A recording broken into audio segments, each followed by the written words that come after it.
শাকিব খানের ঢাকা ক্যাপিটালসের হয়ে যোগ দিলেন অস্ট্রেলিয়ার নায়িকা কেজিয়া ডন। হ্যাঁ দর্শক, আপনারা ঠিকই শুনেছেন। তার আগে ভিডিওটি শেষ পর্যন্ত দেখার জন্য অনুরোধ রইল।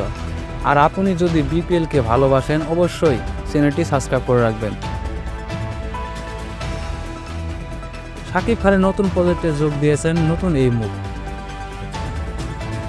চিটাগাংসের দলের ইয়াশা সাগরকে হারিয়ে দেবে এই সুন্দরী, যার সৌন্দর্যায় জনপ্রিয়তা ইতিমধ্যে বেশ আলোচনায় রয়েছে। কেজিআর ডন, যিনি ইতিমধ্যে অস্ট্রেলিয়ায় ব্যাপক পরিচিত, এবার বাংলাদেশে বিপিএলের শাকিব খানের সঙ্গী হতে যাচ্ছেন তিনি। এখন প্রশ্ন হচ্ছে, কেন এত বড় একটা নামের তারকা ঢাকা ক্যাপিটালসের হয়ে যোগ দিলেন? কিন্তু আমাদের শাকিব খানও তো বিশ্বব্যাপী মেগাস্টার শাকিব খান। তবে শাকিব খানের মতো বড় তারকার সঙ্গে কাজ করাটাই ভাগ্যের বিষয়। যে কোনো কারো ক্যারিয়ারে নতুন উচ্চতায় নিয়ে যেতে পারে, তা কোনো সন্দেহ নেই। শাকিব খানের এই দলে যোগ দেওয়ার মানে হলো বিপিএলকে আরও আকর্ষণীয় করে তোলা এবং আরও জনপ্রিয়তা পাওয়ার জন্য।